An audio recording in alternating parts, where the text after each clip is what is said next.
Buenas tardes, bienvenidos al Ateneo de Madrid. Desde la sección de filosofía les damos la bienvenida.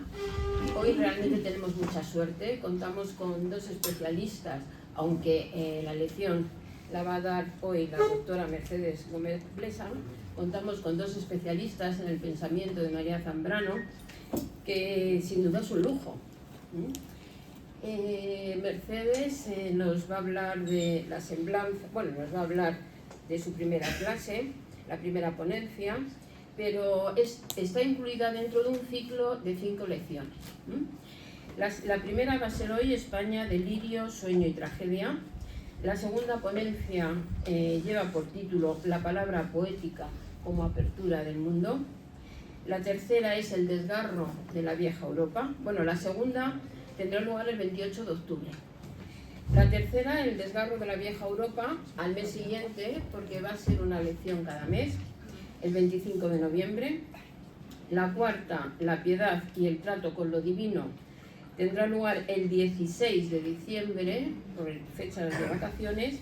Y la quinta, Claros del Bosque, el 27 de enero. Este curso está incluido dentro de una serie de actividades en torno a la figura de María Zambrano que hemos venido desarrollando durante este año, de modo que hay también, o va a haber también, el 10 de octubre, la presentación de 2 libros sobre la autora de Amparo Zacarés y Rosa María Mascarell Dauder, y presentados por una persona que está entre nosotros, que es la excelente profesora Ana María Leira. Paso la palabra a Juana Sánchez Gay para no entretenernos, que tiene como finalidad el estar aquí no solamente para presentar a Mercedes, sino también para contribuir activamente en el debate como especialista que es en la obra de María Zambrano. Pues muchísimas gracias. Buenas tardes a todos. Uno cuando llega aquí a hablar de María Zambrano o presentar a Mercedes Gómez Blesa, piensa... el micrófono.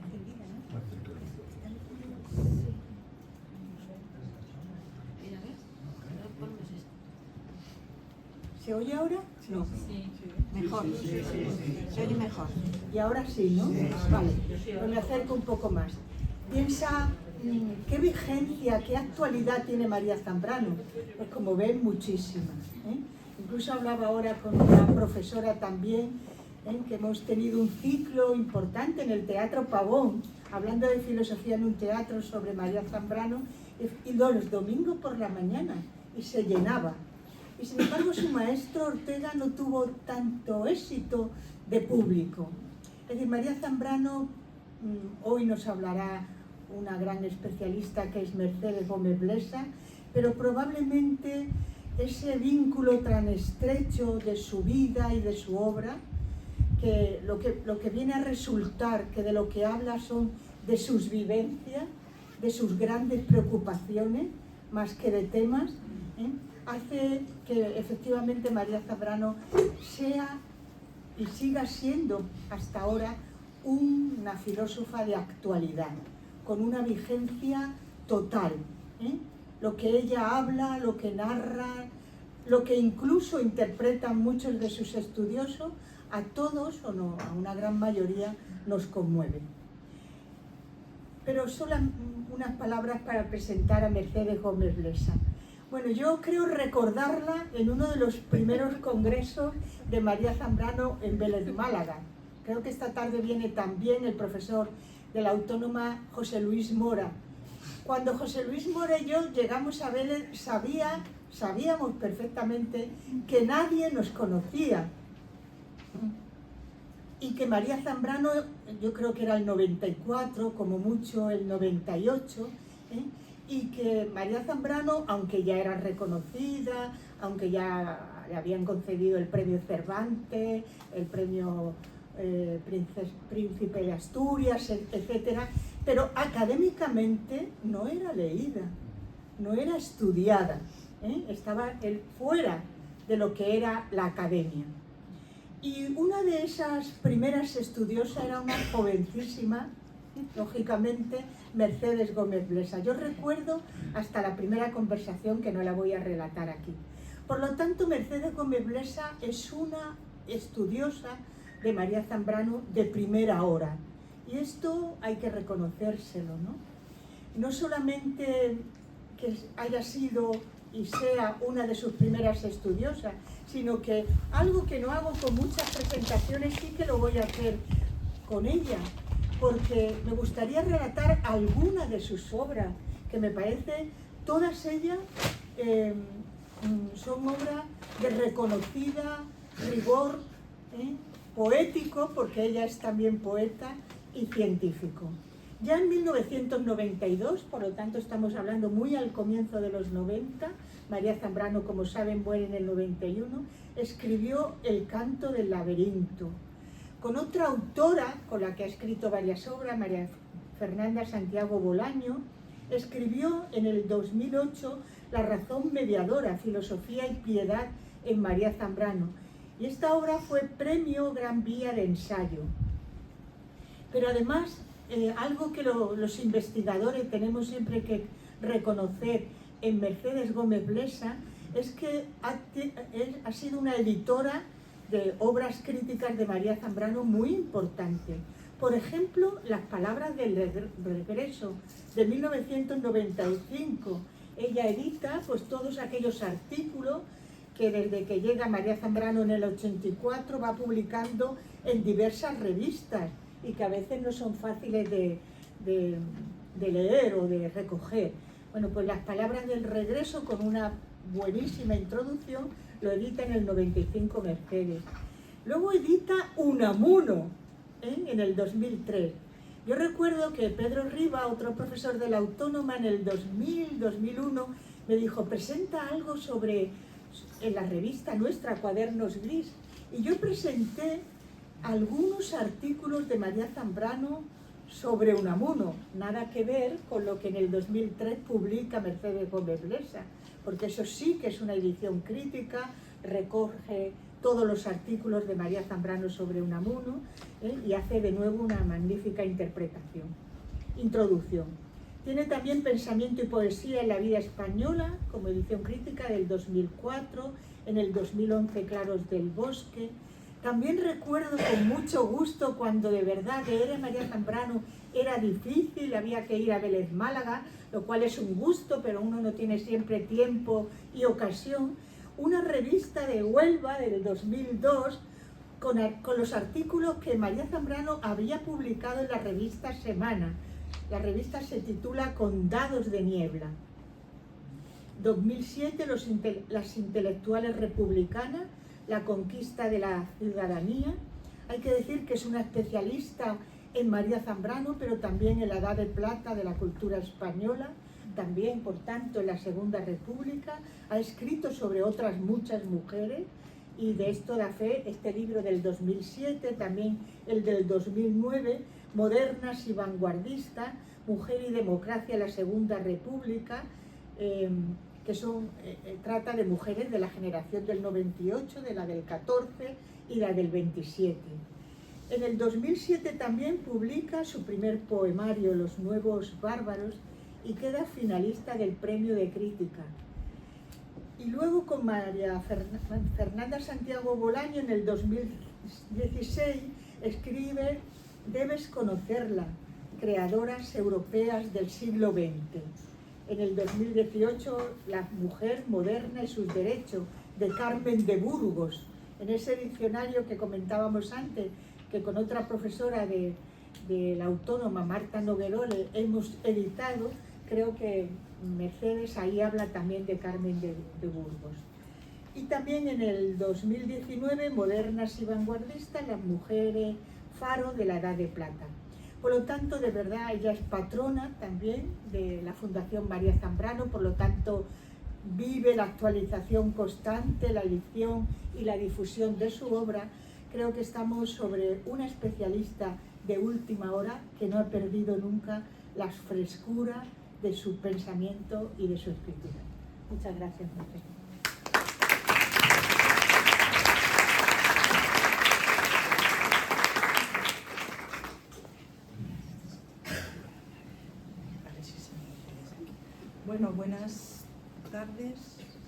¿Ahí? No se oye, ¿no? El tuyo quizá, Carmen, lo cambiamos. ¿Ahora? Sí. ¿Ahora sí? Bueno, muchísimas gracias a las dos. Es un lujo estar acompañada por Carmen. Bueno, muchísimas gracias por acogerme en vuestra sección de filosofía, ya mía también, no la hago mía. Y por supuesto, muchísimas gracias, Juana. La verdad que es una de las mujeres que para mí también han sido maestras, a lo largo de todos estos años, 30 años, que llevamos viéndonos, coincidiéndonos en congresos sobre María Zambrano. Te he leído muchísimo, te he citado muchísimo, o sea que muchísimas gracias. Y también, por supuesto, Ana María Leira, mi profesora y directora de tesis, y me alegro mucho que haya venido aquí y, bueno, mi reconocimiento hacia ella. A ti. Bueno, pues yo les voy a hacer una breve introducción hoy. Hoy voy a ser un poquito más suave, ligera, para que no os asustéis mucho. Os voy a tutear ya, somos ya de la familia zambraniana, y empiezo. María Zambrano es una figura incómoda para la academia, porque no es fácil clasificarla dentro de las corrientes filosóficas que componen el canon filosófico español. Desde esta mirada canónica, muchas veces ha sido calificada y despreciada, más bien descalificada y despreciada, como mistagoga, teósofa o gurú espiritual.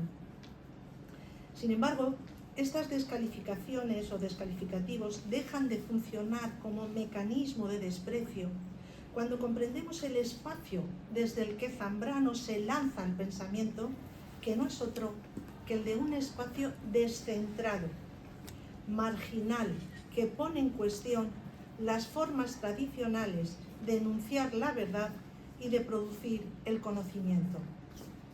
Pensar desde los márgenes, en la periferia del pensamiento, es un lugar privilegiado para la crítica de las miradas hegemónicas que construyen y legitiman la realidad y de la supuesta objetividad de la tradicional razón sistemática. El lugar de Zambrano es un umbral que lleva, por tanto, implícito la crítica de los modos de construcción del saber y de conceptualizar lo real, de imponer visiones del mundo como las únicas verdaderas. Desde este pensar escorado, exiliado del centro productor del poder y del saber, Zambrano introduce la sospecha sobre los mecanismos de legislación de la verdad y pone en cuestión las categorías conceptuales que subyacen al canon filosófico y al estatuto epistemológico sobre el que se ha construido.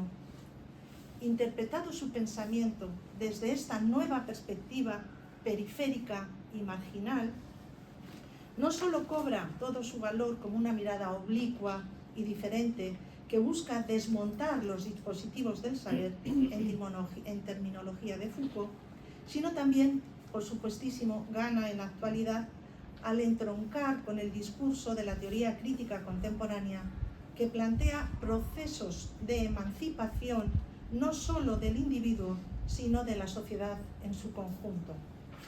Analizada su obra desde este punto de vista, como una mirada desplazada, la razón poética zambraniana puede definirse como un ejercicio radical de pensamiento, no solo por esta dimensión crítica a la que he aludido, que pretende romper las miradas canónicas sobre la realidad, sino también tomando el término radical en su sentido etimológico de raíz, por ser un pensamiento amarrado al mundo, un pensamiento enraizado en la materialidad del mundo, que denuncia el excesivo abstraccionismo y descarnalización de la filosofía racionalista e idealista, y reivindica, por tanto, un pensar desde el cuerpo, un pensamiento encarnado, anclado en la experiencia vital y atento al mundo hermético de la psique. La filosofía con Zambrano entona un mea culpa de todos los pecados, de todos sus pecados, de todos sus olvidos, pues con ella, con Zambrano, vuelve de nuevo a girar la mirada sobre todos los aspectos de lo real a los que la filosofía había dado la espalda: las pasiones, los sueños, los delirios. En una palabra, lo otro de la razón. Nuestra filósofa se atreve a ver desde el otro lado del espejo, como Alicia, a cruzar la frontera y a hacerse extranjera, nómada, perpetua, exiliada del pensamiento oficial, tras su propia dura experiencia de su propio peregrinaje y de su exilio. El lugar desde el que se sitúa, por tanto, Zambrano, es el lugar del extrañamiento, del asombro, contrario a los convencionalismos.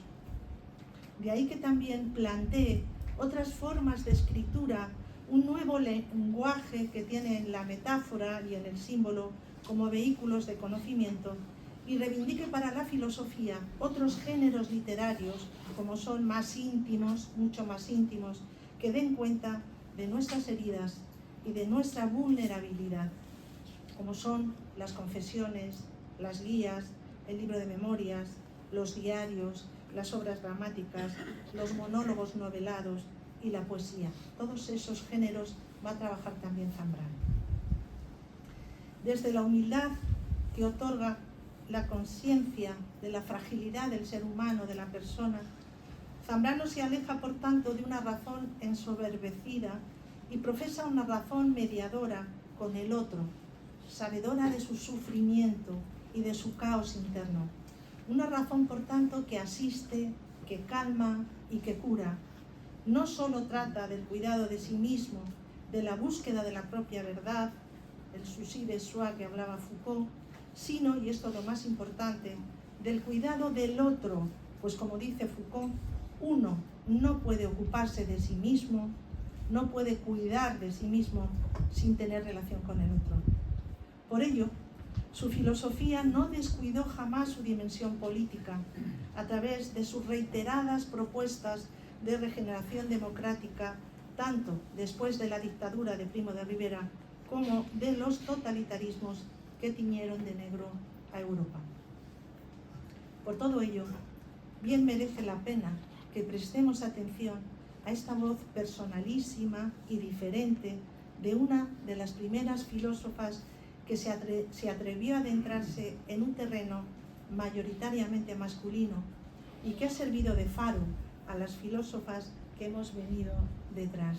Yo, por ejemplo, es la primera mujer a la que leí y trabajé como filósofa.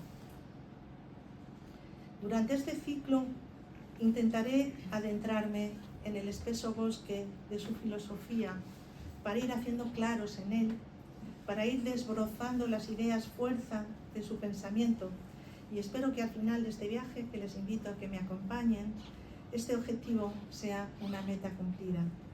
Empezaré, por tanto, con un pequeño breve recorrido biográfico de la autora antes de meternos de lleno en harina, en su pensamiento. Voy a empezar este recorrido biográfico al revés, justamente por el libro sobre el que versa la última sesión que vamos a abordar, que es Claros del Bosque. Este ensayo apareció en 1977, en un momento muy especial de la trayectoria vital de Zambrano, cuando se encontraba apurando los últimos años de su exilio y en una pequeña ferme, una pequeña granja del Jura francés, situada en La Pièce, muy cerca de la ciudad de Ginebra.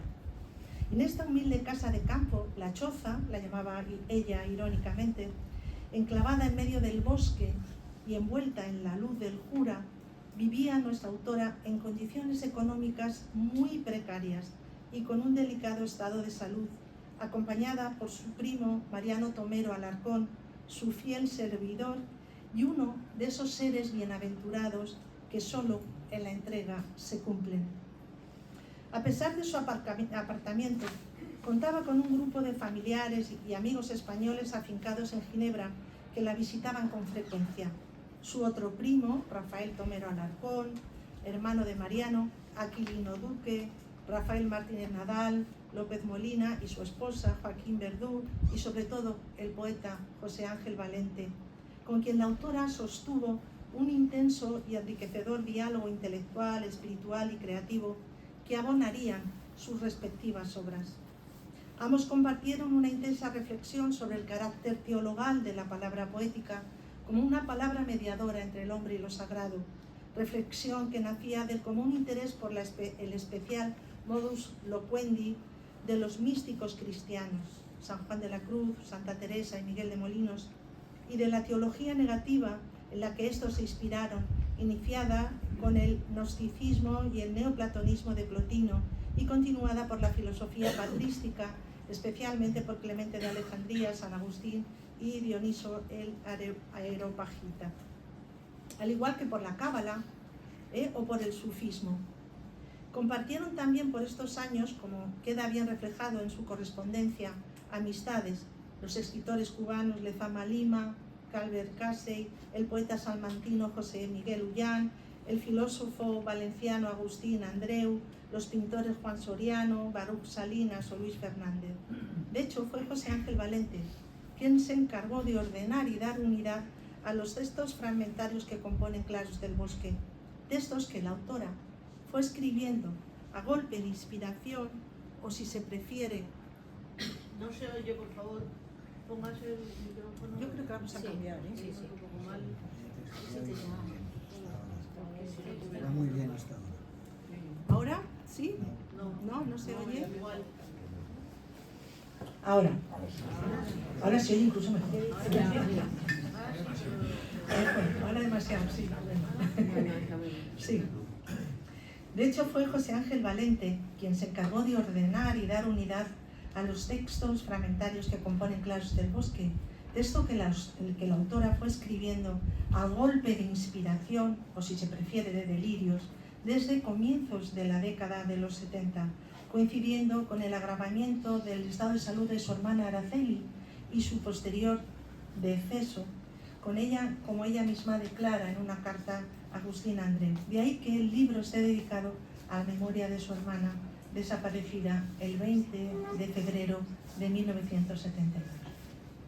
Con la muerte de Araceli, Zambrano se adentraba más aún, si cabe, en la soledad del exilio, un exilio que había comenzado un frío día de finales de enero del 39, en el que atravesó los Pirineos rumbo a Francia, acompañada de su madre, de su hermana y de sus dos primos, Rafael y Mariano. Su padre, Blas Zambrano, fuertemente comprometido con la causa republicana, había muerto el 29 de octubre de 1938 en Barcelona, lugar al que se había trasladado toda la familia ante el acoso del bando franquista. Atrás quedaban los años de esperanza e ilusión de una nueva España, esperanza alimentada en Zambrano ya desde sus años de formación en la pequeña ciudad de Segovia, a donde llegó de Vélez Málaga, de Madrid, en 1910, acompañando a su padre, destinado como profesor de la escuela pública, graduada de maestros, y su madre, Araceli Alarcón, también maestra en la Escuela de Niñas de Santa Eulalia. Segovia no solo fue el lugar donde Zambrano descubrió el primer amor de la mano de su primo Miguel Pizarro y más tarde del alférez aragonés Gregorio del Campo, sino que supuso simbólicamente el espacio de iniciación de su proyecto filosófico. No en vano, tiempo más tarde, en uno de los textos más bellos que se han escrito sobre Segovia, donde recuerda los años vividos en la ciudad castellana, la pensadora la definió como el lugar de la palabra. Y no de otro modo podía ser, pues fue en este lugar donde descubrió las tres dimensiones de la palabra que actuarían de pilares de su filosofía. La palabra filosófica, de la mano de su padre, un extremeño sabio, de una sabiduría que supo aunar la experiencia vital con la erudición. La palabra poética, de la voz de Antonio Machado, amigo de su padre y compañero de numerosas empresas políticas y culturales en Segovia, como la Universidad Popular de San Quirce. Y por último, la palabra mística, a través de el contacto con los lugares sagrados que habitó San Juan de la Cruz en esta tierra, en la tierra segoviana.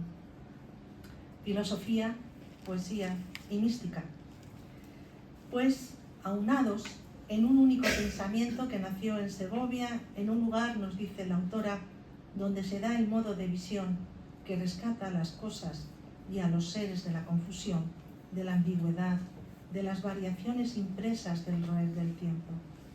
Ciudad de la transparencia invulnerable, de la cristalina atmósfera, donde la ligereza del aire entra en comunión con la impalpable luz. Si Segovia representó el espacio íntimo desde donde Zambrano aprendió a mirar el mundo, Madrid supuso el escenario desde el cual se lanzó al espacio público y al compromiso social. Se instaló en la capital en 1926 para terminar sus estudios de filosofía en la Universidad Central, iniciados por Libre desde Segovia en 1921.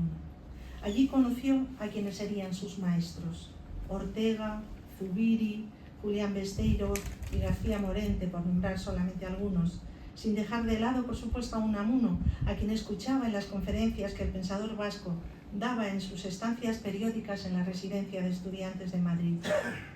Pronto, la autora formaría parte de esa élite intelectual que protagonizó los principales acontecimientos culturales y políticos del periodo acuñado por José Carlos Mayner como la Edad de Plata de nuestra cultura. Buena parte de sus amigos integraron la generación del 27, Alberti, Cernuda, Prados, García Lorca, Miguel Hernández, Damaso Alonso Guillén, Alto Aguirre. Sobre muchos de ellos escribiría o dedicaría ensayos María Zambrano. Y por supuesto, no podemos dejar de lado a la versión femenina, sus amigas, Rosa Chacel, Concha Méndez, María Teresa León, Maruja Mayo, y entre ellos también podríamos mencionar a Ramón Gaya, Salvador Dalí. Todos ellos tomaron parte en los principales movimientos de las vanguardias artísticas. Muchas de sus amigas y conocidas se implicaron en el incipiente feminismo que empezó a fraguarse en estas décadas con la aparición de numerosas asociaciones feministas que reivindicaban una mejora de las condiciones sociales, políticas y jurídicas de la mujer, y fundaron un espacio maravilloso, una habitación propia de ellas, ¿no?, que es el Liceo, un club femenino. Zambrano no fue indiferente a estas reivindicaciones y, de hecho, la columna fija con la que empezó a publicar la autora en el periódico El Liberal durante el año 28 contaba con el título genérico de Mujeres, donde daba cuenta de esta especial sensibilidad por el nuevo modelo de mujer, la mujer moderna, que comenzaba a desempeñar un papel activo en la sociedad española.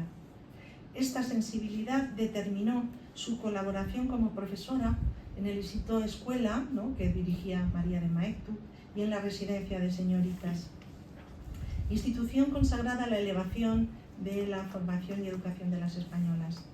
Toda esta joven generación, le llamaba María Zambrano la generación del toro, porque luego vivió, ¿no?, se arriesgaron en la plaza y les costó la vida a muchos de ellos, o el exilio durante el resto de su existencia.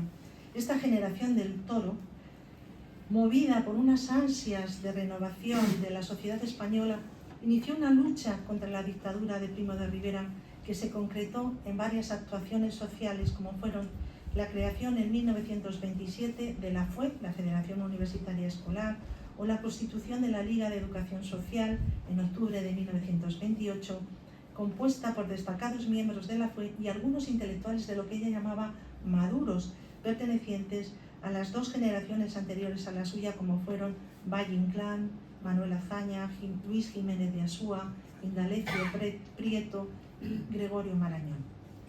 Todo este ambiente de revueltas estudiantiles, relatado por la propia Zambrano en su autobiografía novelada Delirio y Destino, preparaba ya el camino para la caída de la dictadura y el advenimiento de la República, acaecido el 14 de abril del 31. En este contexto de tensa crispación social, y tras superar una tuberculosis que la había mantenido recluida en casa durante un año, la autora salió de nuevo a la escena con la publicación de su primera obra, Horizonte del Liberalismo, de 1930. Y con el estreno también de su vida laboral como profesora auxiliar de metafísica en la Universidad Central de Madrid, tarea que compaginaba con sus clases también, como he señalado, en el Instituto Escuela. Retomó con entusiasmo también, de nuevo, su actividad política, prestando todo su apoyo desinteresado a la candidatura republicana socialista para las elecciones del 31. 2 años más tarde, se embarcó junto con Rafael Dieste, Luis Cernuda, Maruja Mayo o Ramón Gaya en una apasionante aventura cultural, las misiones pedagógicas creadas por Manuel Bartolomé Cosillo para acercar la cultura al medio rural. El 14 de septiembre de 1936, meses después del estallido de la guerra, Zambrano contrajo matrimonio con Alfonso Rodríguez Aldave y la joven pareja se instaló en Chile, al ser destinado Rodríguez a la capital chilena como secretario de la Embajada Española. En Santiago de Chile, la autora seguirá con verdadera angustia los derroteros de la guerra, como reflejó en su segundo libro, Los intelectuales en el drama de España, de 1937, publicado en la editorial chilena Hispamerca, obra en la que intentó desentrañar las causas desencadenantes del fascismo español. Ya iremos viendo estas obras con más detenimiento.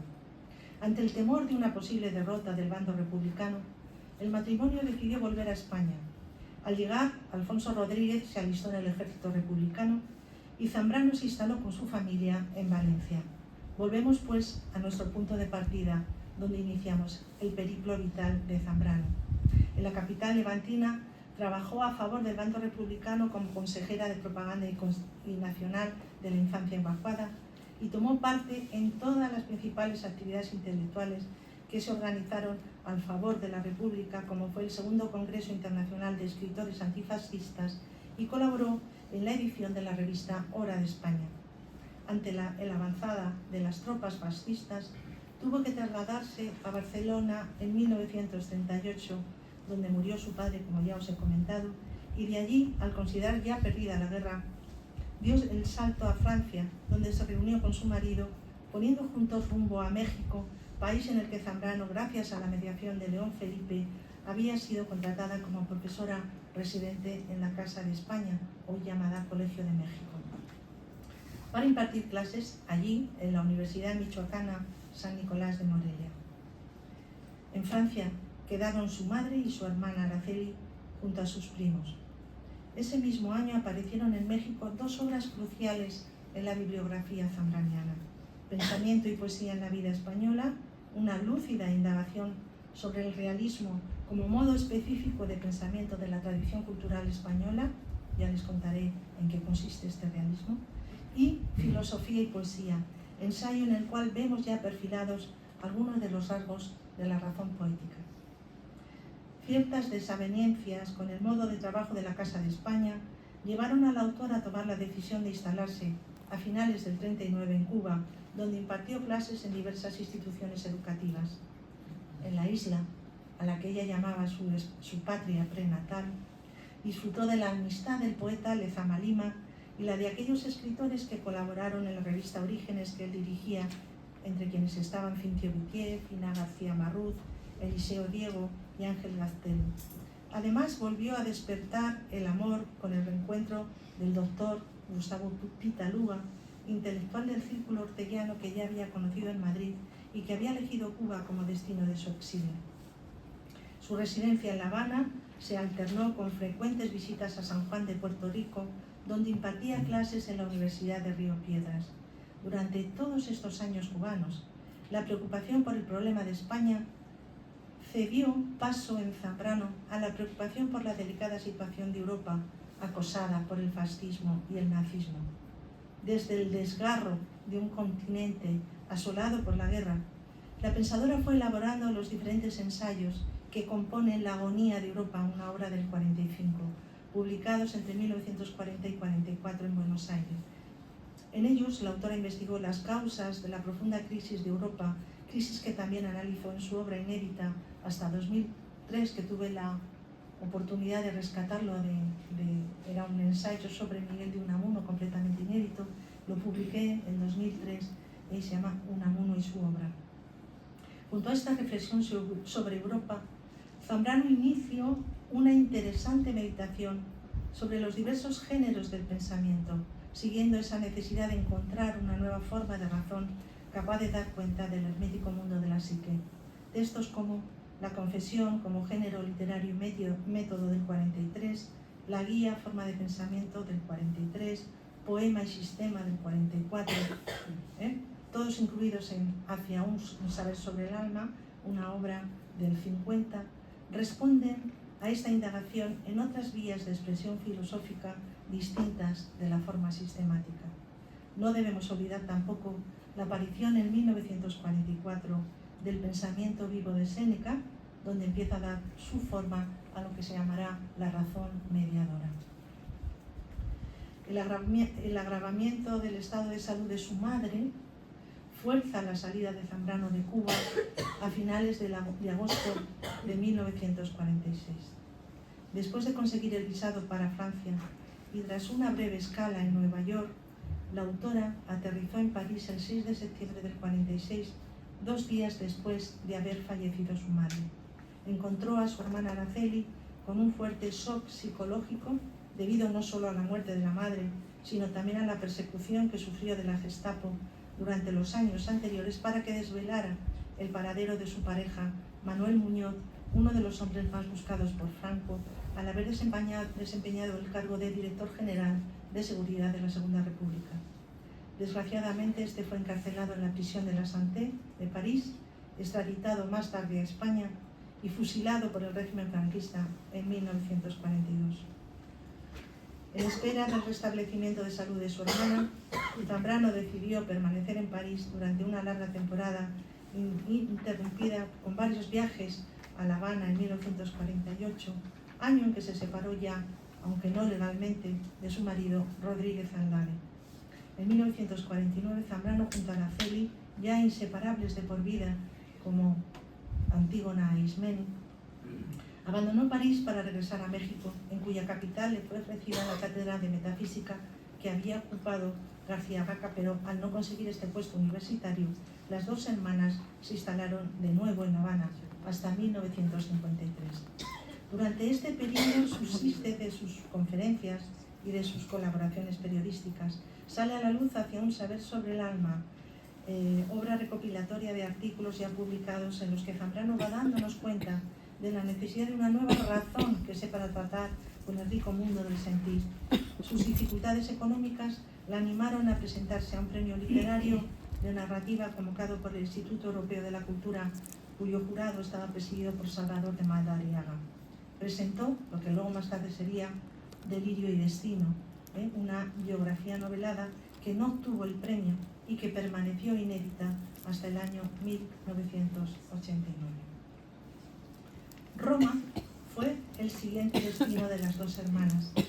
En la capital italiana, Zambrano recuperó la amistad de muchos compañeros de generación exiliados en Italia: Ramón Gaya, Rafael Alberti, María Teresa León, Jorge Guillén, Diego de Mesa o Enrique de Rivas. Y entabló amistad con personalidades de la cultura del país como Elena Croce, la hija de Benedetto Croce, Emile Zola, Vittoria Guerini y los poetas Massimo Piazzolla y Giacomo Natta. Recibió la visita de algunos miembros de la joven generación del 50, como Jaime Gil de Vierma, Carlos Barral o Alfonso Costafreda, y de otros jóvenes escritores que residieron temporalmente en Roma, como Alfredo Castellón, Tomás Segovia, Alfonso Roig o el filósofo Agustín Andreu. En este periodo italiano, Zambrano publicó 2 libros fundamentales para su trayectoria: El hombre y lo divino, en 1955, y Persona y democracia, en el 58. En ambos textos continúa ahondando en la angustiosa crisis de la cultura contemporánea, atisbando en la absolutización de la libertad que lleva a cabo la filosofía moderna, una de las causas fundamentales del nihilismo de Occidente.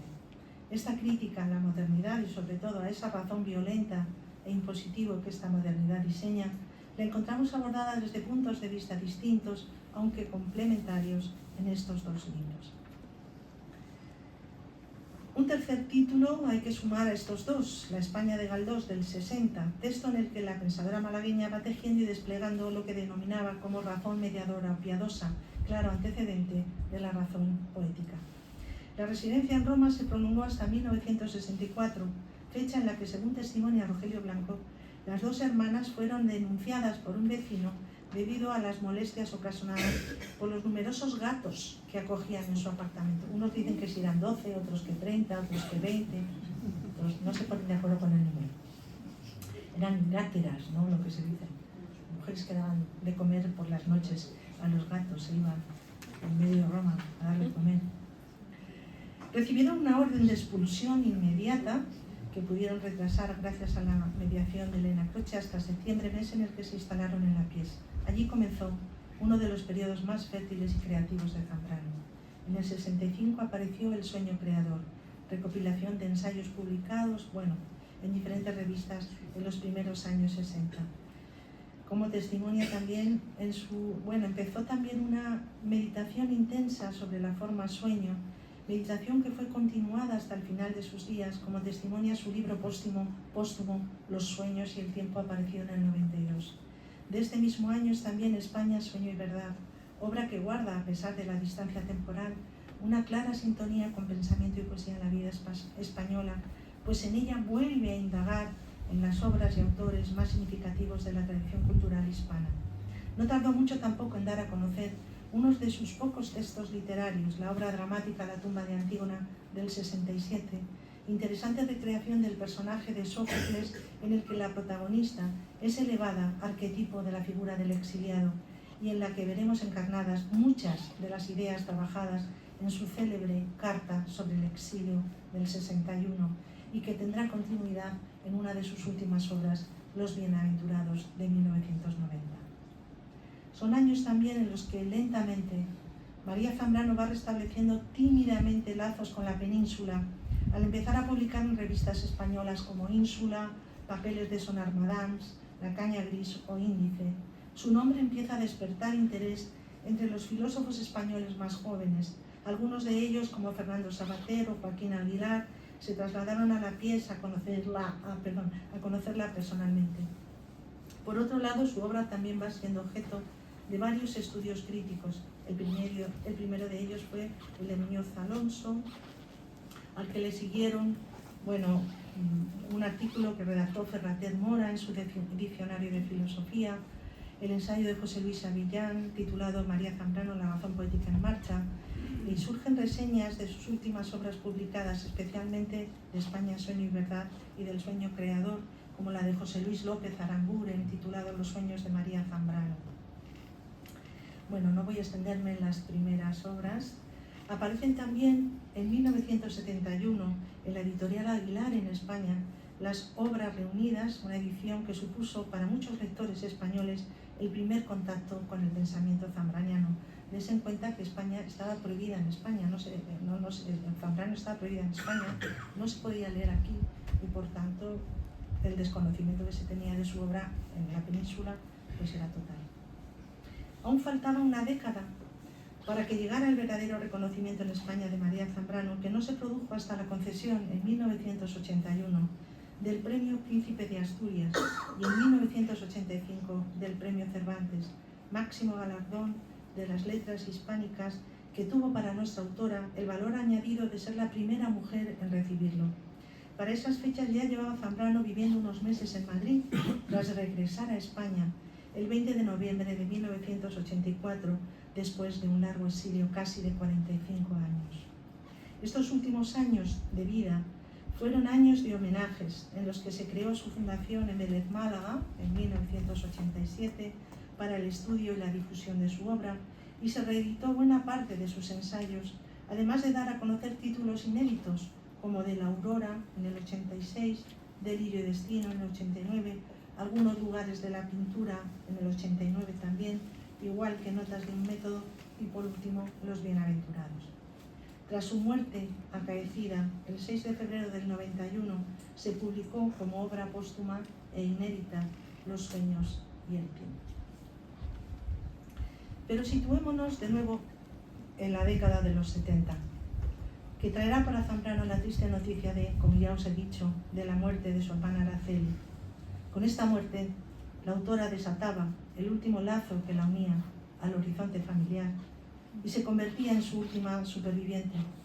Retirada en La Pies, en este lugar de apartamiento, de soledad y de quietud, había alcanzado un estado anímico especial que ella misma calificó de exilio logrado, es decir, la asunción plena de la condición de exiliado, que adviene después de haber atravesado varias etapas que se le ofrecen como exigentes pruebas, a todo aquel que ha tenido que abandonar su suelo natal. Zambrano concebía el exilio en clave mística como un rito de iniciación que ha de ser consumado atravesando varias moradas para alcanzar el verdadero exilio. Los dos estados anteriores previos que se deben padecer y las dos figuras que se hacen encarnar antes de convertirse en un verdadero exiliado son, primero, la del refugiado, que es aquel que todavía no experimenta el sentimiento de abandono al sentirse acogido por un nuevo lugar donde puede hacerse un espacio propio. Y en segundo lugar, la del desterrado, que tampoco padece la orfandad, pues todavía alimenta la esperanza de volver a su tierra y ello lleva a sufrir solo por la expulsión y la lejanía física del país perdido. En cambio, la condición de exiliado la alcanza solo aquel que ha dado un paso más allá del refugiado y del desterrado, un paso más allá en el abandono, pues es aquel que ya ha perdido toda esperanza del regreso y vive por ello en la ausencia, no solo de la propia tierra, sino de cualquier tierra. Vive en el no lugar, en el desamparo. Está fuera y en vilo. Les cito pequeños textos de Zambrano. Le caracteriza al exiliado, más que nada, no tener lugar en el mundo, ni geográfico, ni social, ni político, ni ontológico. No ser nadie, ni un mendigo, no ser nada, haberlo dejado de serlo todo, para seguir manteniéndose en el punto sin apoyo ninguno. Fin de la cita. Esta imposibilidad de una patria, esta utopía, es decir, literalmente, ¿no?, este no lugar, esta falta de espacio, se transforma paradójicamente para ella en su único y posible topos, en su única y posible patria. No nos ha de extrañar, pues, que en los últimos años de su exilio, Zambrano, al ser interrogada varias veces sobre las razones por las que no regresaba a España, ella siempre contestaba lo mismo: amo mi exilio como mi verdadera patria, y cuando uno descubre su verdadera patria, es difícil abandonarla. El exiliado constituye, por tanto, una conciencia dolorosa de la negación, de la imposibilidad de vivir, pero también de la imposibilidad de morir. De ahí que el exiliado se encuentre en ese difícil filo entre la vida y la muerte, pues el exiliado es ante todo un superviviente, alguien que estaba destinado a morir, pero fue rechazado por la muerte.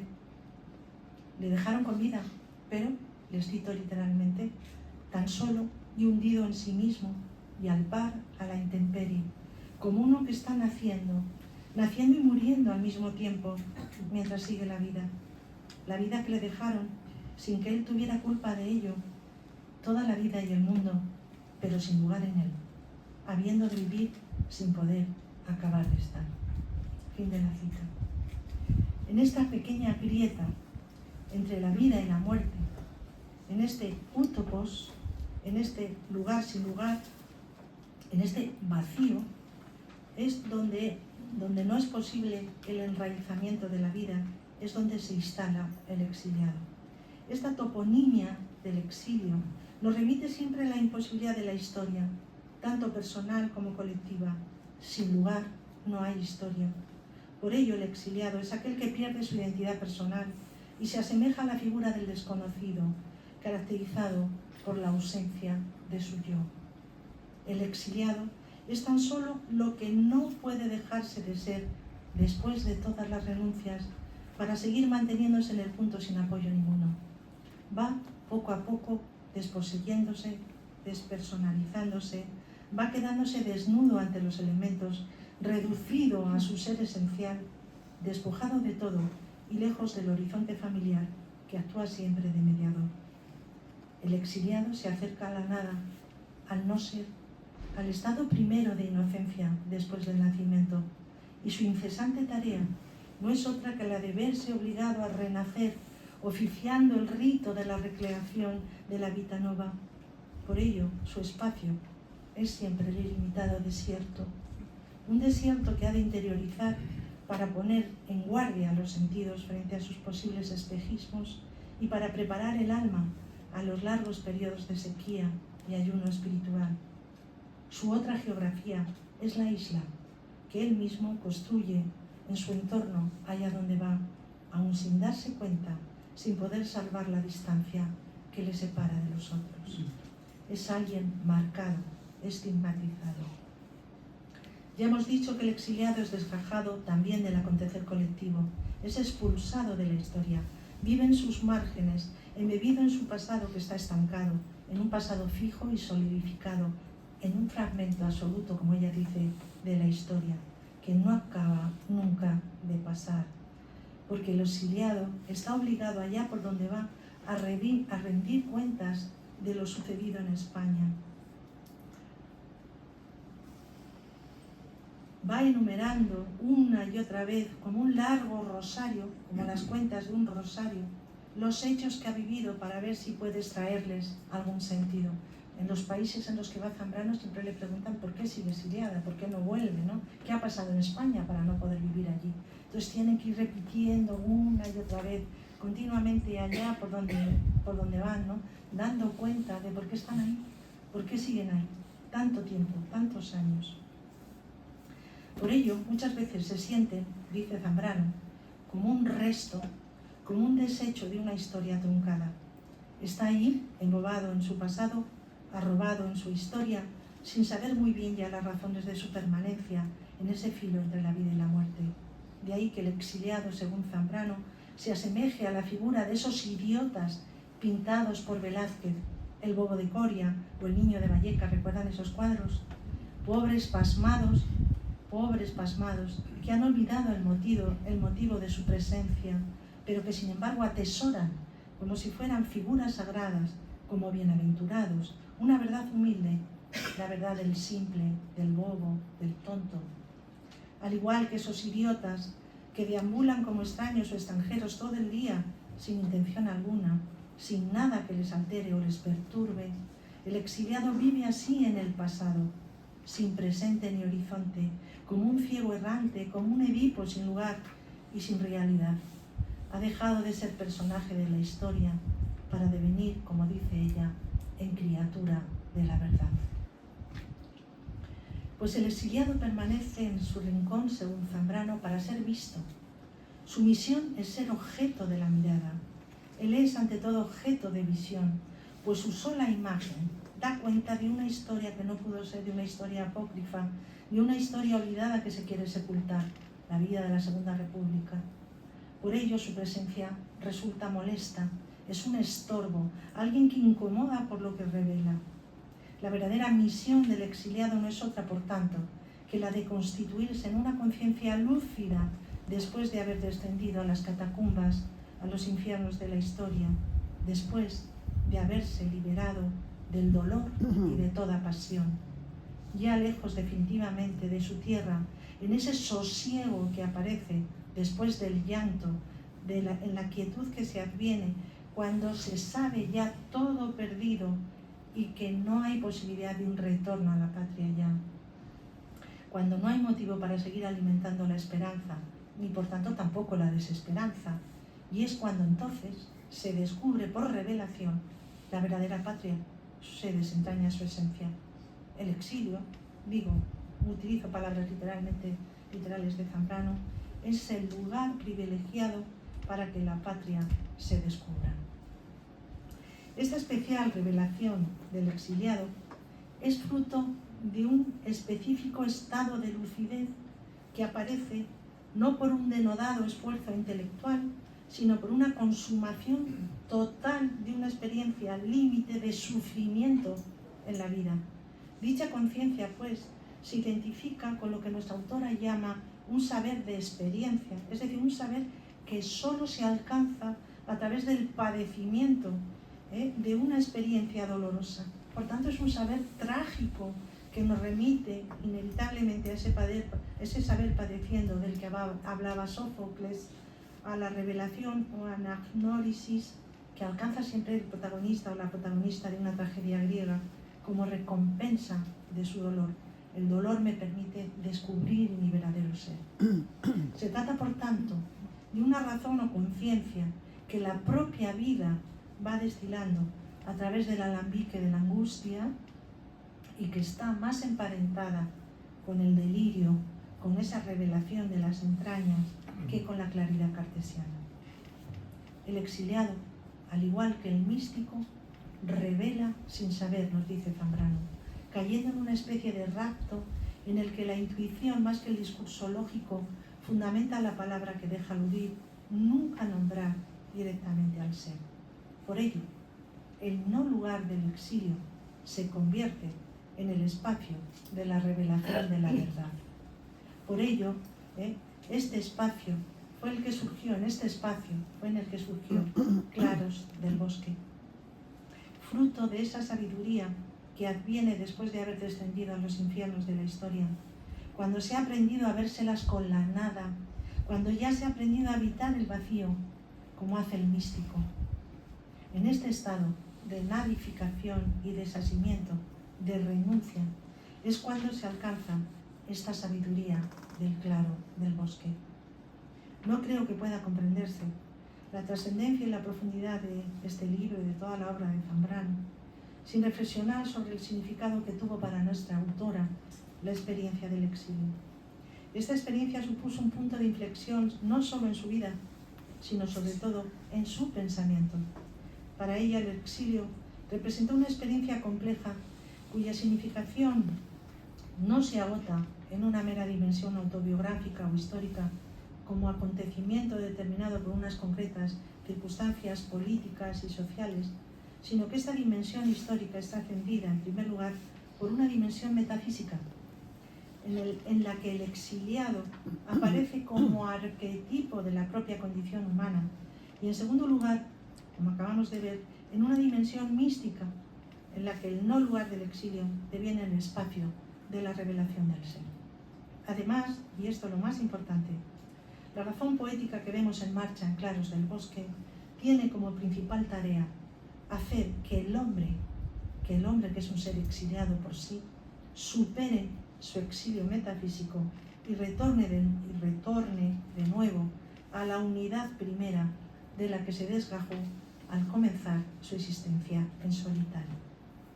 El método de la razón poética no es otro que el camino que nos propone Zambrano para volver a la fuente sagrada de la vida que actúa de fundamento de nuestro ser. Es el método que va a permitir religarnos otra vez al ser del mundo, superando lo que ella llama, ya les explicaré en qué consiste, la heterodoxia cósmica. Veamos pues las distintas formulaciones desarrolladas por Zambrano de este exilio metafísico a lo largo de su producción ensayística. Yo no sé qué hora es. 8:30. ¿Sigo? Poquito.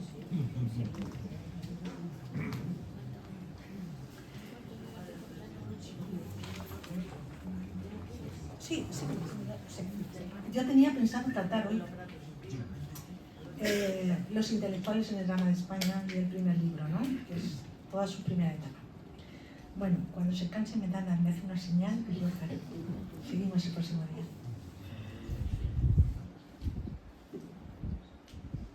Bueno, en primer lugar, Zambrano va a abordar el exilio metafísico, lo que yo he calificado como exilio metafísico. Yo he hecho una tipología de tipos de exilios de María Zambrano. Y llamo exilio metafísico cuando el hombre se siente que no es parte del mundo, que el hombre está frente al mundo, el ser humano está frente al mundo, no está arraigado en el mundo. Bueno, vamos a ver las razones por las cuales María Zambrano hace este diagnóstico, ¿no? ¿Por qué ella considera que el hombre es un ser frente a las cosas y no es un ser enraizado, ¿no? Enraizado en el mundo? Esta cuestión la va a abordar en dos obras primeras, que son Horizonte del liberalismo y Los intelectuales en el drama de España. Horizonte del liberalismo es de 1930 y Los intelectuales en el drama de España, como ya les he comenzado, es del 37. En ambos, estas dos políticas contrarias, aborda en estas dos obras este exilio metafísico desde un prisma político, al señalar, por un lado, en la primera obra, las paradojas morales y metafísicas de una economía liberalista, del liberalismo económico y político, que contribuyen a un aislamiento del sujeto, y por otro, al destacar la actitud antivital que acompaña siempre al discurso político del fascismo. En ambos casos, estas dos políticas contrarias entre sí caen sin embargo en un mismo error: el alejamiento del hombre, del ser humano, de la placenta del mundo.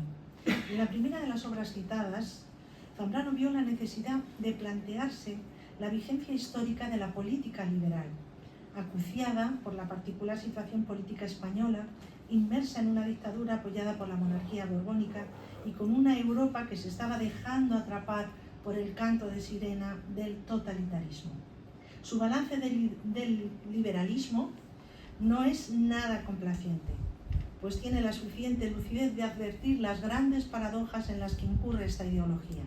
La primera de ellas es la paradoja económica, paradoja ocasionada por la división de la sociedad en dos clases profundamente distanciadas. Por un lado, una élite intelectual, la aristocracia espiritual, que disfruta de las ventajas de la libertad, teniendo como principal ocupación el cultivo del espíritu, y de otro, una gran masa anónima de trabajadores que, viviendo en condiciones insalubres y paupérrimas, cargan sobre sus espaldas la responsabilidad de mantener económicamente la sociedad sin disfrutar, en cambio, de las conquistas alcanzadas por la cultura aristocrática. Nos enfrentamos, por tanto, a una dicotomía entre, por un lado, les cito literalmente, los altos valores espirituales, culturales que hay que salvar y acrecentar; por otro, el espectáculo de la esclavitud efectiva de inmensas masas humanas sustentadoras de la aristocracia que crea la cultura. Como vemos, la libertad de unos pocos y el cultivo de unos pocos se fundamenta en la esclavitud de la mayoría. Bueno, aquí hay una crítica encubierta de la rebelión de las masas de Ortega. ¿Recuerdan, no? Recuerdan que la rebelión de las masas, Ortega decía que la masa, el pueblo, se tenía que dejar dirigir por una élite intelectual, por la aristocracia, ¿no?, intelectual, que era la que tenía que dirigir el país. Se llamaba una élite egregia, ¿no? Y sin embargo, María Zambrano dice que justamente porque esa minoría o esa élite intelectual disfrute de las ventajas de la cultura, el resto pues tiene que trabajar para mantener el país, ¿no? Las otras dos paradojas, que son las que nos interesa para el tema que nos ocupa, son la paradoja moral y la metafísica. La paradoja moral del liberalismo se origina por lo siguiente: partiendo de una moral autónoma y universalista que promueve la realización de un elevado ideal humano en el que son reconocidos los derechos universales del hombre, el liberalismo deviene, en cambio, en una ética minoritaria, racional y aristocrática, que deja desasistida a la mayoría de los hombres en su tarea de orientar la existencia. Se trata, pues, de una ética que nace con una vocación universalista y que, sin embargo, se convierte en la ética de una minoría intelectual única capaz de responder a sus duras exigencias morales. Esta ética universalista que defiende el liberalismo es, por supuesto, emplear todo tu tiempo en mejorarte, ¿no?, en desarrollarte intelectualmente, en exigirte ser mejor, más perfeccionista, basada, por supuesto, en el kantismo, ¿no?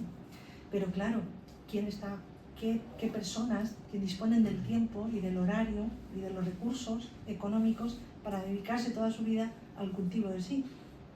¿Entienden? Es decir, para eso se tienen que dar unas condiciones sociales para que todo el mundo disponga de los medios necesarios y del tiempo necesario para un cuidado de sí mismo y un cultivo de sí mismo, cosa que las condiciones de la economía liberal no ofrecen. La moral humana del liberalismo, nos dice Zambrano, elude al hombre verdadero, a sus problemas efectivos de sentimiento, elimina al hombre en su verdadera y humilde humanidad, dejando de él, por supuesto, una mera figura o forma esquemática. La autora califica esta moral autónoma, formulada por Kant y sustentada en el imperativo categórico, recuerden, ¿no?, como una moral de élite, de la que quedan al margen todos los conflictos del vivir de cada día, todos los anhelos que mueven en cada hora nuestro corazón, y este último anhelo del destino individual, como es, según María Zambrano, la salvación mortal. Esta ética la califica ella de activista norteña.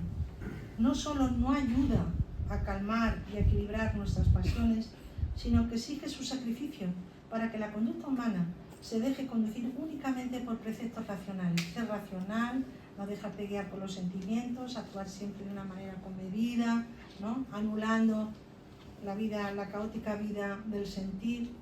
Hay que estirpar, según María Zambrano, para cumplir esta ética racional, trabajadora, ¿no? Basada en el cuidado de uno mismo. Hay que estirpar el sentir para que nuestra actuación no se desvíe nunca del recto camino que traza nuestra razón. Les cito: lo que tenemos que sacrificar de nuestro ser en aras de la ética liberal es, por lo pronto, todo apetecer, todo ansiar, todo amar, los instintos, las emociones, las pasiones. Hay que dejar solo la voluntad decretando inflexibles normas vacías, formales, vasos transparentes en los que se vertió el licor de la esperanza y en el que se prohíbe, bajo pena, verter otro, nos dice ella.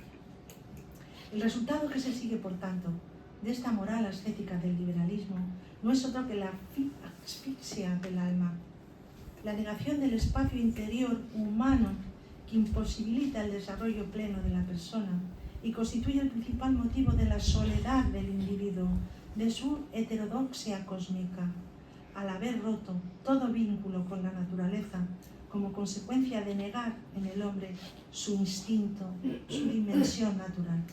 Les cito: el error del liberalismo estriba en haber cortado las amarras del hombre, no solo con lo suprahumano, sino con lo infrahumano, con lo subconsciente. Es de desdeñar los apetitos, las pasiones, es de desdeñar la fe, el amor, nos dice ella. Encontramos pues formulado en estos últimos fragmentos una de las principales reivindicaciones del pensamiento zambraniano, la defensa de la dimensión emocional del hombre como lugar en el que la realidad se nos presenta más inmediatamente y el rechazo a toda concepción reduccionista del ser humano. El ser humano no solamente es un ser racional, sino que tiene esta dimensión empática, esta dimensión emocional, emotiva, que es necesario recuperar.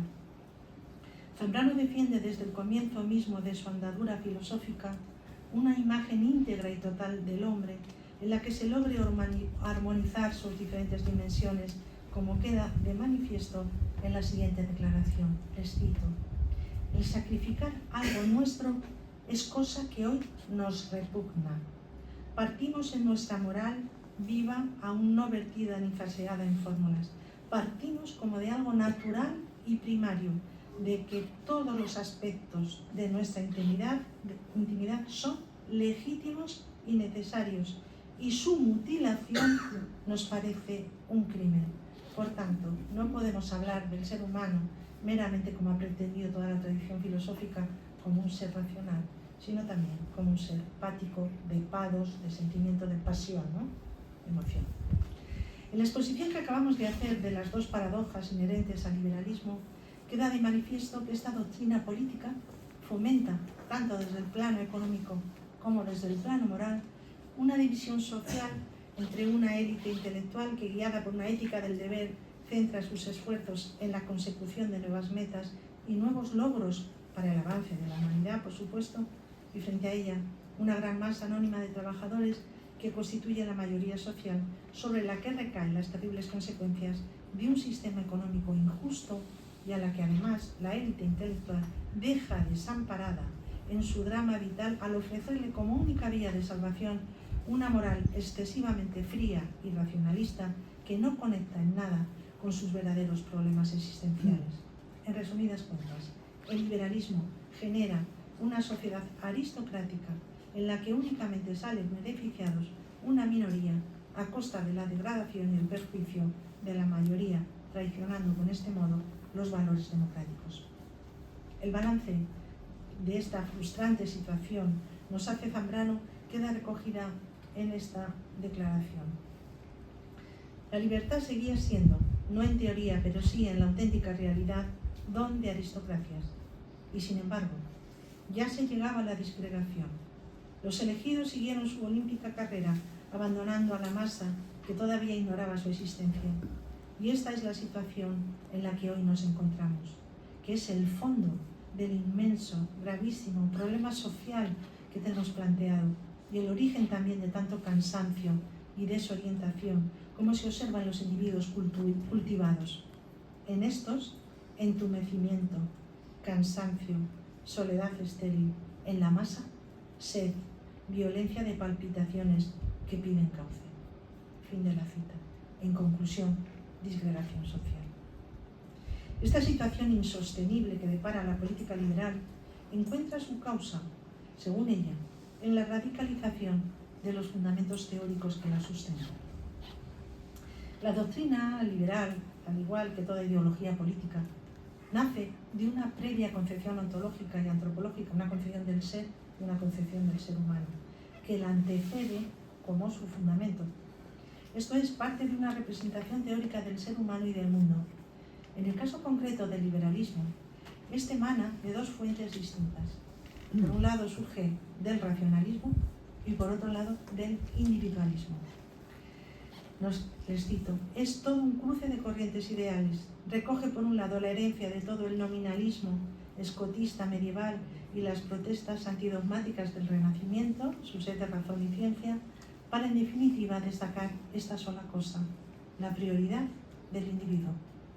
Fin de la cita. Si ambas fuentes se llevan a sus extremos en un intento fuerte por reafirmar en sus principios, corren el peligro de convertirse en sus contrarios. De este modo, si el racionalismo se radicaliza en sus presupuestos, puede trastocarse en un irracionalismo, tal y como ocurrió en Europa con el idealismo post-kantiano, que de su excesiva fe en la razón dio paso al movimiento romántico, caracterizado por la defensa de los aspectos más subconscientes del ser humano y por un exagerado gusto por lo enigmático y lo misterioso de la naturaleza, lo que esquiva a la razón. De otro lado, la defensa exacerbada del individuo frente a la sociedad puede conducir también a un anarquismo, en el que el sujeto acabe destruyendo su propia dimensión social. Por tanto, hay una relación dialéctica entonces entre individuo y sociedad, ¿vale?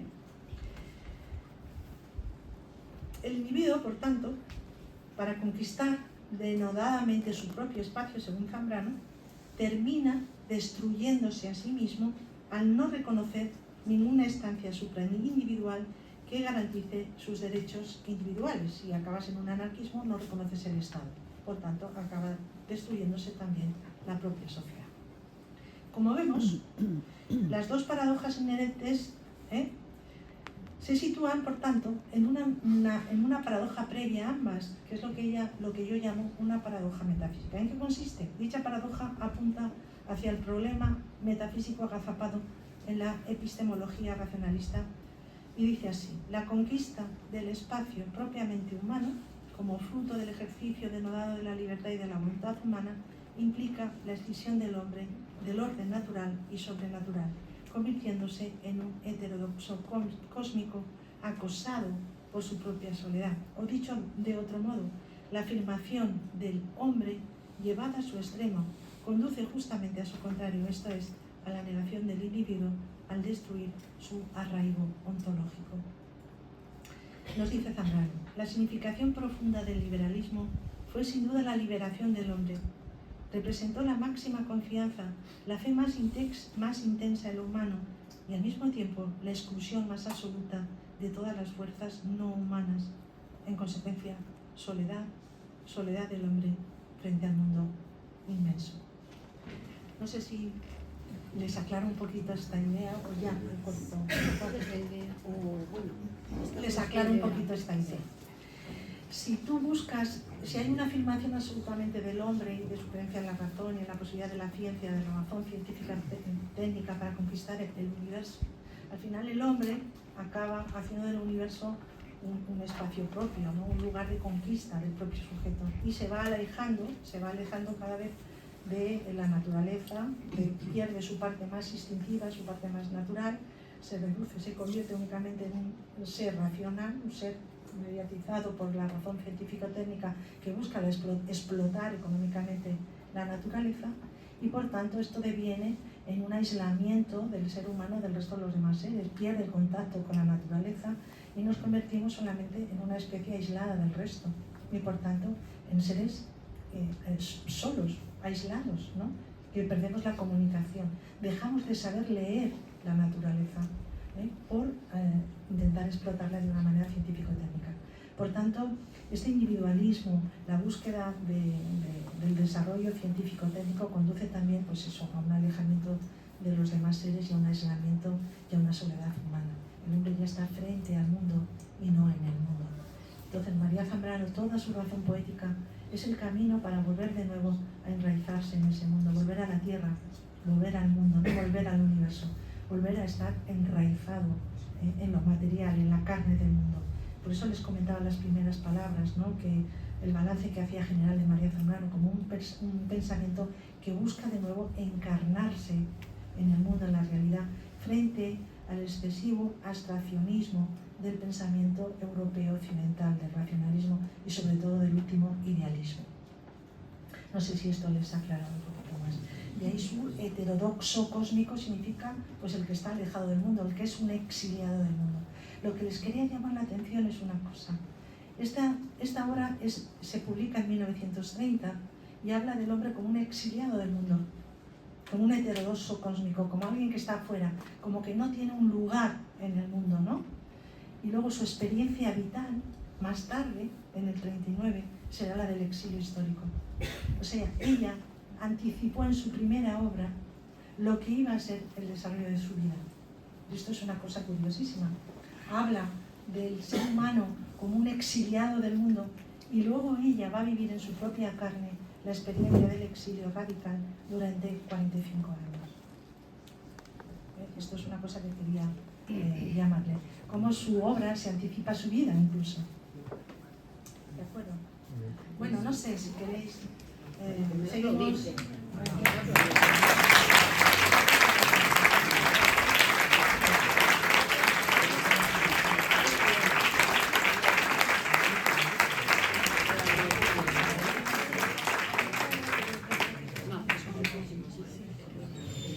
Bueno, pues claro. Pues muchísimas gracias, Mercedes, por esta bellísima y brillante exposición sobre María Zambrano. Creo que a todos nos ha quedado muy claro que es una pensadora en la que la filosofía, la poesía y la mística se abrazan. Una pensadora que diseña su razón poética para crear vínculo comunitario, para crear un auténtico vínculo comunitario más allá de de todas las omnipotencias personales y racionales. Y es el momento de participar, de preguntar y de hacer vínculo también entre nosotros. Sí. Yo quisiera saber si usted ha reflexionado sobre el hecho de que los exiliados volvieron a España, se les paseó, se les vitoreó, se les dio premios, pero se les excluyó de la cultura institucional y de la cultura oficial. Y desde ese punto de vista no se les permitió ser simiente. Esta es la primera pregunta. Y la segunda pregunta, ¿ha reflexionado usted sobre el hecho de que si uno se paseaba por la Universidad Complutense, filosofía, en los años 20 y 30, podía cruzarse con Zambrano, con Zubiri, con Eugenio Imaz, con José Gaos, con Ortega, y si hoy en día uno se pasea por esas mismas aulas, se va a cruzar con Monedero y con Pablo Iglesias. ¿Ha reflexionado usted sobre eso? Lo de Monedero y Pablo Iglesias, pues no, la verdad es que no. Pero bueno, en cualquier caso el paralelismo, bueno, contesto a la primera, sí, no todos los exiliados, y esto es una cosa que quiero destacar, vamos a ver. Yo creo que hay dos categorías de exiliados en España, los masculinos y los femeninos. Porque el rescate de los exiliados hombres se produjo realmente en la transición. Y algunos de ellos sí que tuvieron bastantes honores, se les ensalzaron y se les reconocieron. Pero las mujeres, les tengo que recordar que el verdadero reconocimiento del exilio de las mujeres pues ha sido muy posterior y muy reciente. A raíz del documental de Las Sin Sombreros se ha empezado a rescatar el pasado tal. Yo llevo escribiendo sobre ellas más de 25 años y de una manera aislada, o sea, solitaria. pero les tengo que decir que todavía hay muchas mujeres enterradas en territorio argentino, mexicano, y no se les ha puesto incluso polaco, no se les ha puesto ni una sola mención. Yo recuerdo en las memorias terribles de Concha Méndez, que decían, Concha Méndez no saben que estaba casada con Manuel Altor Aguirre, y encima de su casa vivía Luis Cernuda. Cuando muere Luis Cernuda y muere Manuel Altor Aguirre, murió trágicamente en España en un accidente de coche, presentando una película de Buñuel, pero cuando iban a visitarla a su casa, venían a preguntar a los estudiosos, los universitarios que estaban haciendo tesis doctorales, venían a preguntar por Cernuda y por su exmarido, por Manuel Altor Aguirre. Y ella, que había sido una de las grandes poetas del 27, que había estado en todos los saraos, participando en todas las revistas, fue una de las primeras mujeres que estrenó, hizo una película, un guión y que la rodaron. Pues la pobre decía, nadie me conoce, no se acuerda nadie de mí. Y murió, pues eso, sin ser ningún tipo de reconocimiento. Por tanto, mucho les podría decir Margarita Nelken, su hermana Marta Donato, les podría decir muchas, es que murieron ahí y no tienen ningún reconocimiento, ni por parte de México, ni por parte en España, ¿no? Sofía Casanova, yo por ejemplo, está enterrada en Polonia, en Poznan, nada, bueno, esta no fue exiliada, pero una mujer valiosísima también. Bueno, muchas, en Argentina, en tal, y mueren allí. Y ahora es cuando se están empezando a rescatar esos nombres y se está haciendo una cierta justicia histórica, pero desde hace muy poquito. Y en cuanto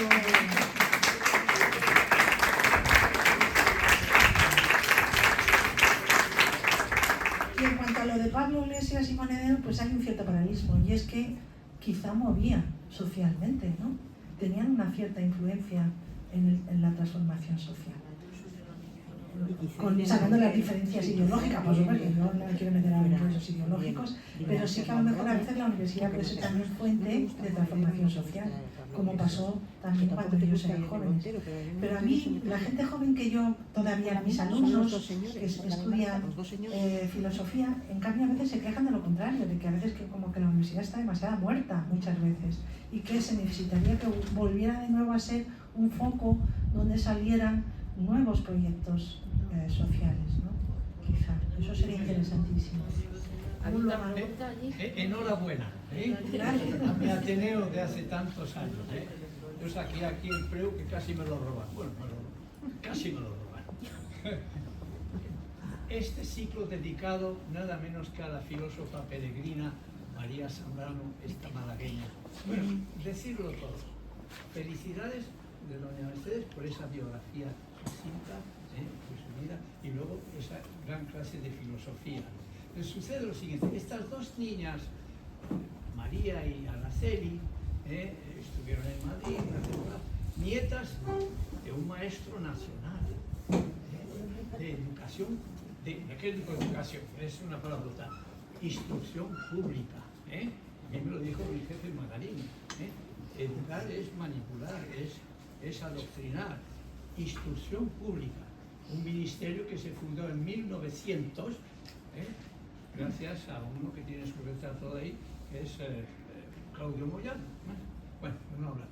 Bien, estas dos niñas en Segovia son alumnas nada menos que de don Antonio, el poeta, que ya pasó por Soria y bueno, todos esos sitios, y está en Segovia, y de cuando en cuando anda por Madrid.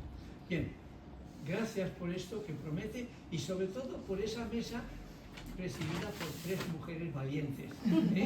Que eso a mí es como si hubiera vuelto a nacer. Porque yo conocí un Ateneo muy negro, de camisas azules y la chinche roja aquí en el pecho. Y fíjense en la puerta, cuando vean esas flechas que puso el 2001, quitó las estrellitas y puso flechas en la verja. Bien, a lo que voy. Qué bien ha hablado usted de lo que es un refugiado, de lo que es un desterrado, sobre todo de lo que es un exiliado. Y sobre todo también, me acuerdo ahora mismo de, bueno, está Semprún, está María Casares, que tiene un librito que titula A Résidence. Esos son los documentos que se podían tener en Francia durante el exilio español.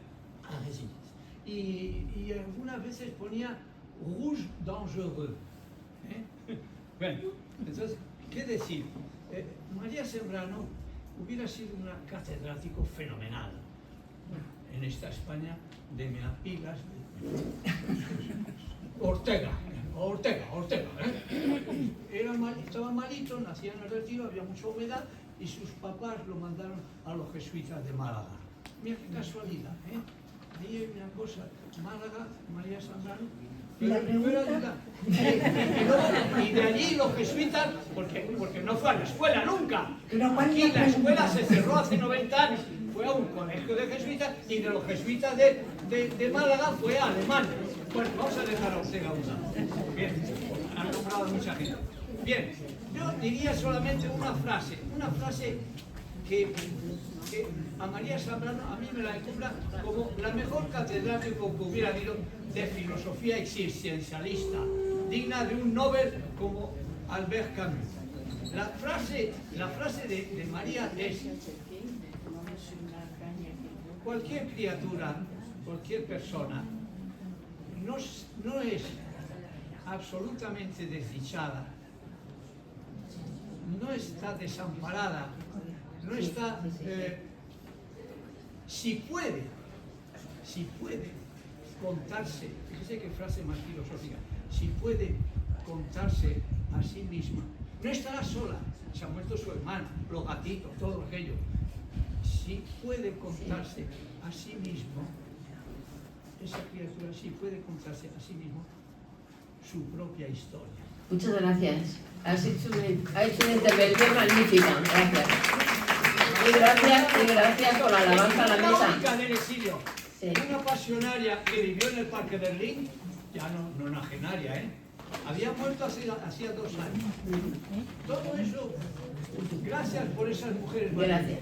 Gracias a ti. Que tanto perdieron, porque lo perdieron todo. Vale. Yo no tuve abuela. ¿Hay alguna pregunta más, por favor, entre el público? ¿Alguien que quiera aportar algo? ¿Alguna pregunta más? Pues muchas gracias y recuerden que el 10 de octubre tenemos presentación del libro sobre María Zambrano y el 28 la segunda lección magistral de nuestra querida Mercedes. Muchas gracias.